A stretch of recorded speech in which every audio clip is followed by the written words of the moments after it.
Hello, friends, and welcome to my today's lecture, that is, on the second part of the themes in Shakespeare's Merchant of Venice. In my earlier part on the themes, I had spoken about the various themes narrating in a list all the major themes that have been dealt with by Shakespeare. I had talked about a little in detail reality and idealism, prejudice and intolerance, and human and animal as a major themes in this comic play. Today I'll be talking about a few of the remaining themes that are there in the play. Now, taking up as the fourth major theme, as law, mercy, and revenge in the play. Now, when we think or talk about law, mercy, and revenge being one of the most important themes, we see that both the central action of the play of Merchant of Venice, Shylock's attempt to revenge himself on the Christian Antonio and the romantic subplot between Bassanio and Portia, they explore the relationship between them.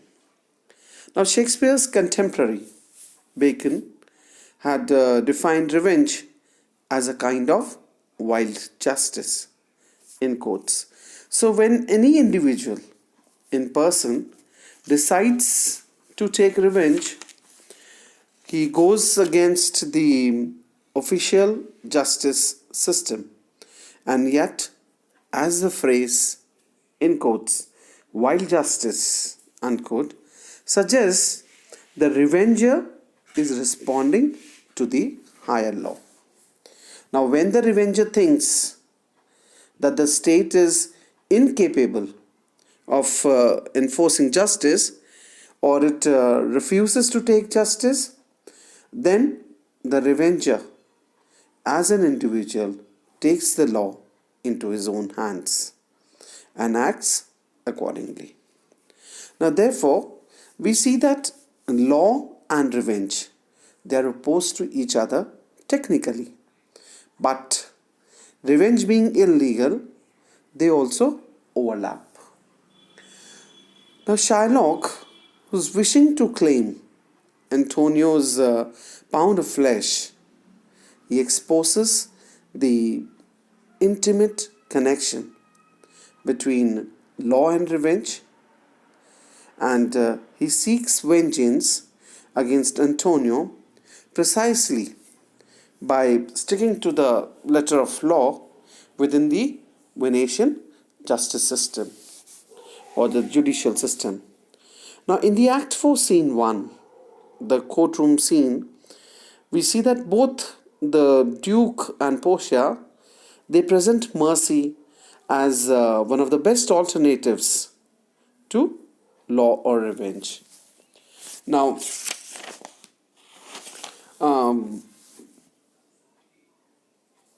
Shylock very clearly refuses to show mercy on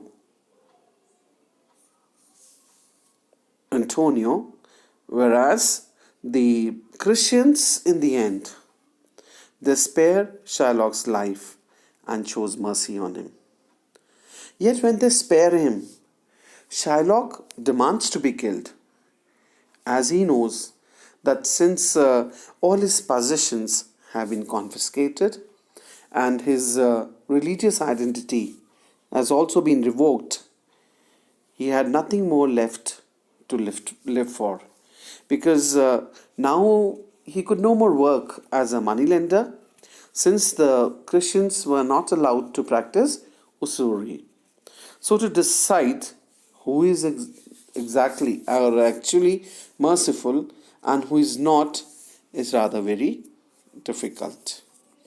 Now, another theme that Shakespeare deals with in The Merchant of Venice is greed vis-a-vis generosity.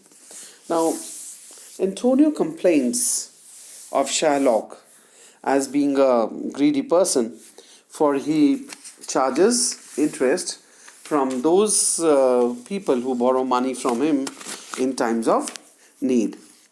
Now, the people of Venice, they contrast Shylock's greed with the generosity that they show to one another.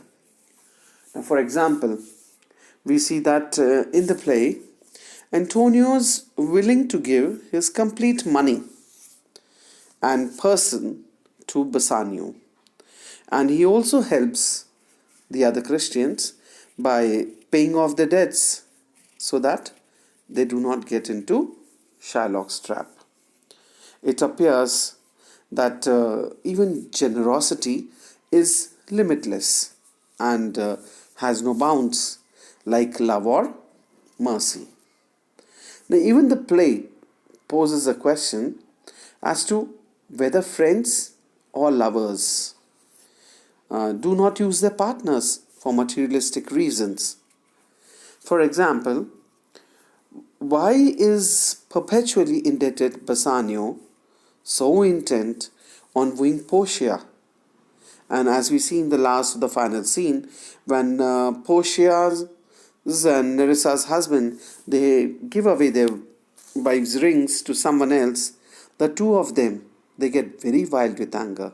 But still the freest giving comes with strings attached, like the rules governing Shylock's, more frankly, capitalistic contracts. Now, another thing that Merchant of Venice deals with is reading and interpretation. Now, we see many instances of reading and interpretation in the play. Now, in the early scene in which Shylock and Antonio, they bicker over the meaning of biblical scriptures, it shows that all important distinction between the Jews and Christians basically boils down to interpretive differences. That is, the different ways of reading and understanding a shared heritage of texts. Now, the play also stages some scenes of interpretation in which the act of reading becomes a dramatic event. Now, the first major instance connected to the theme of both love and law is when the Prince of Morocco comes as the first suitor for Portia and tries to solve the casket riddle, but he proves unsuccessful. Now, the same scene is repeated with the Prince of Aragon and Bassanio too. But the difference lies in the choice of caskets. Where? Now, leaving aside Bassanio, both the princes choose gold and silver caskets, which prove to be wrong, and Bassanio chooses the correct one. Now, similarly, in the courtroom scene, Portia thinks and tries to find an alternative way to read and understand the law in order to save Antonio's life, but the whole interpretation turns highly dramatic with high stakes.